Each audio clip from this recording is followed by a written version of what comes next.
Hello বন্ধুরা, তোমাদের জন্য একটা নতুন ভিডিও নিয়ে চলে এসেছি। তো আজকে আমরা যাব দীঘায়। আর এই প্ল্যানটা হয়েছে পুরো হট করে, আমি নিজেও জানি না।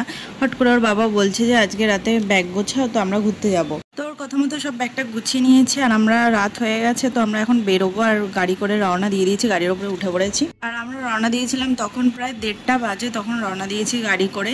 আমরা এদিকে দীঘার উদ্দেশ্যে রওনা দিয়ে দিয়েছি। আর আমার মেয়ে বুঝতে পেরেছিল যে আমরা ঘুরতে যাবো, তো ও 1:30 অবধি জেগেছিল জামা প্যান্ট পরে।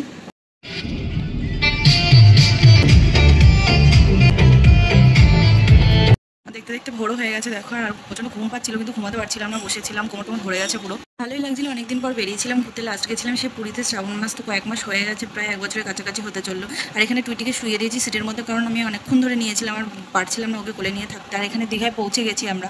আর সাইডে গাছগুলো দেখো, গাছগুলো না সামনে থেকে দেখতে অসাধারণ লাগছিল, আর ঠ্যাসমুলের মতো বেরিয়েছিল, আর দেখতে অসাধারণ লাগছিল বলে একটা ভিডিও করে নিয়েছিলাম। আর আমরা যাচ্ছিলাম তাজপুরের দিকে।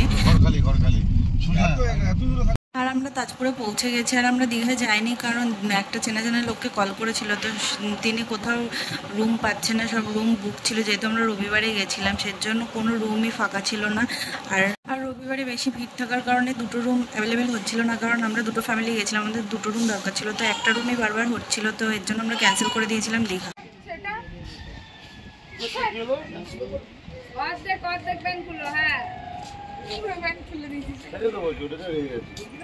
আর আমরা তাজপুরে সকাল 6টা-7টার সময় এসে পৌঁছেছি। আর এসে দেখি প্রচণ্ড রোদ। আর সেদিনকে একটু গরমও দিয়েছিল, দিনের বেলা গরম থাকলেও বিকালের দিক থেকে একদমই গরম ছিল না। আর তাজপুরে দেখো সমুদ্রে প্রচণ্ড ঢেউ, যেহেতু তাজপুরে ঢেউ হয় না বেশি, তো কাল পূর্ণিমা বলে আরও বেশি ঢেউ ছিল। রোদ হলেও ভালোই হাওয়া দিচ্ছিল, অতটা গরম বোঝা যাচ্ছিল না। আমরা ছাওয়ার তলায় বসেছিলাম। আর আমরা তাজপুরে এসে সমুদ্রের ধারে বসেছিলাম, কারণ আমরা অনেক রুম খুঁজেছি, পাচ্ছিলাম না। সবই 11টার পরে দেবে, যেহেতু সব 11টার আগে কোনো রুম পাওয়া যাচ্ছিল না, সবই বুক ছিল। তো 11টার পর ঘর ছাড়লে পরে রুম পাওয়া যাবে, এর জন্য আমরা বসেছিলাম। আর আমরা দীঘায় লাস্টে এসেছিলাম 2022 সালে, তো তখন আমরা নিউ দীঘায় ছিলাম আর রুম অ্যাভেলেবেল ছিল। তো এখন আরও বেশি ভিড় হয়ে গেছে, কেন জানি না, মনে হয় জগন্নাথ মন্দির তৈরি হওয়ার পর থেকে হয়তো। দেখো এত রোদ, তাও কিন্তু লোকের ভিড় কম নেই।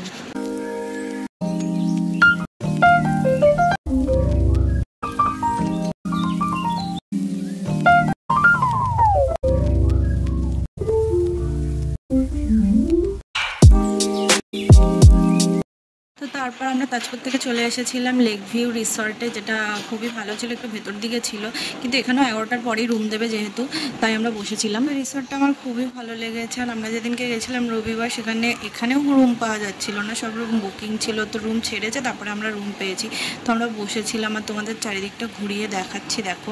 আর এখানে 2টো পুকুর আছে, পুকুরে মাছ ধরারও ব্যবস্থা আছে।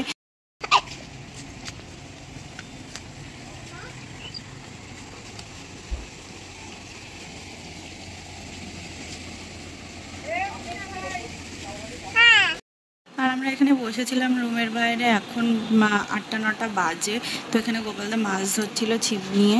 আমরা গাছের নিচে বসেছিলাম, এত সুন্দর হাওয়া দিচ্ছিল, মনে হচ্ছিল যেন গরম নেই, আমরা শীতকালে এসেছি এরকম লাগছিল। আর এখানে বাচ্চাদের খেলার জন্য দেখো দোলনা টোলনা, পার্কের মতো, ছোট্ট পার্কের মতো করা আছে, বাচ্চারা আসলে অসুবিধা হবে না।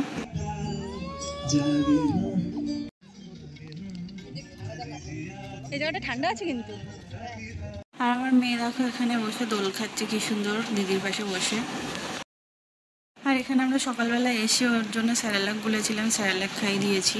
আর কি বলে, তো ঘুরতে গেলে না বাচ্চাদেরও খাওয়ার টাইমের ঠিক থাকবে না, তো কি করা যাবে। তো ওখানে পৌঁছে আমি একটু বসে টসে তারপরে ওকে খাইয়ে নিয়েছিলাম।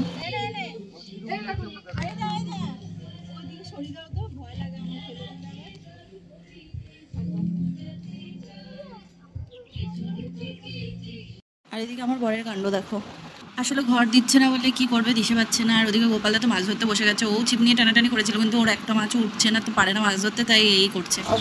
আমি আসবো না।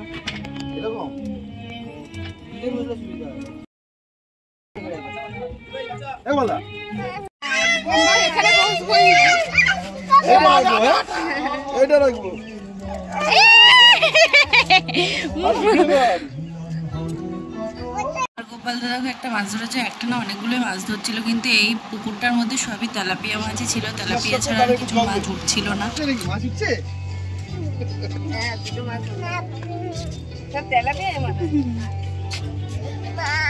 আর এদিকে আমি আমার মেয়ের সাথে দোল খেতে বসেছি, তো কি আরাম লাগছে। এদিকে রোদ কিন্তু ভালো লাগছিল জানো। তার আমরা যে গাছের তলায় গিয়ে বসেছিলাম, সেই গাছের তলাটা মানে মনে হচ্ছিল এত সুন্দর হাওয়া দিচ্ছিল, মনে হচ্ছিল যে আর এসি লাগবে না, ওখানেই থেকে যায়, এত ভালো লাগছিল। আর এরকম পার্কের মতো করে দেওয়ার জন্য বাচ্চাদের জন্য ভীষণ সুবিধা হয়েছে, বাচ্চা কি বড়রাও দোল খাচ্ছিল এখানে। আর আমরা নিয়েছিলাম এই কটেজগুলো, রুম নিইনি, রুমের থেকে এই কটেজগুলোর প্রচুর ভাড়া ছিল, কিন্তু থেকে হেভি লাগছিল এখানে। আর কটেজের সামনে এরকম গাছ টাছ দেওয়ার, ওই পুকুর, একটা সুন্দর পুকুরের মতো করা, যেখানে মাছ ধরছিল গোপালদা। আর সব থেকে বেশি সন্ধ্যাবেলার পর থেকে লাগে, কারণ এখানে সব লাইট জ্বালানো হয়, তো তখন দেখতে বেশি সুন্দর লাগে। আর এখানে খাবার খেতে চলে এসেছিলাম সকালবেলা, গোপালদারা আসেনি, ওরা খাবে না, তো আমরা দুজনেই এসেছিলাম। আর আমাদেরকে দিয়েছিল পরোটা, চাউমিন আর ডিম সিদ্ধ, মিষ্টি ছিল, আমরা নিইনি। তো আমরা খাওয়া দাওয়া করে বেরিয়ে গেছিলাম, যেহেতু আমরা অনেক আগে পৌঁছেছিলাম, তো বসেছিলাম, বোর হয়ে যাচ্ছিলাম, তো আমরা উদয়পুরে, দীঘার উদয়পুরে চলে এসেছি। আর এখানে এসে এত ভালো লাগছিল, এত সুন্দর হাওয়ার নিচে, ছাউনির নিচে বসেছিলাম চেয়ার টেবিল পেতে, তো খুবই সুন্দর লাগছিল। আর আমার খুব ইচ্ছা হয়েছিল দীঘার উদয়পুরে আসার, তো এই জায়গাটা আমার খুব ভালো লেগেছে।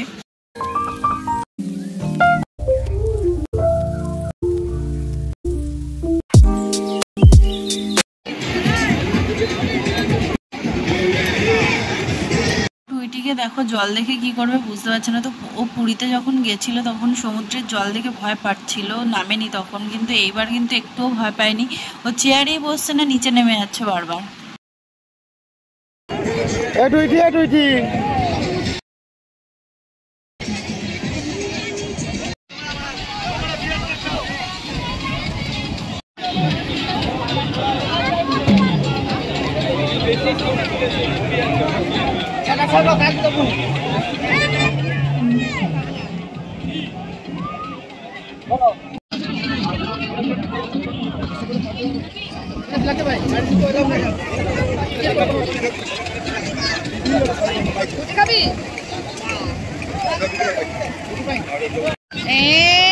তুমি কি খাচ্ছ?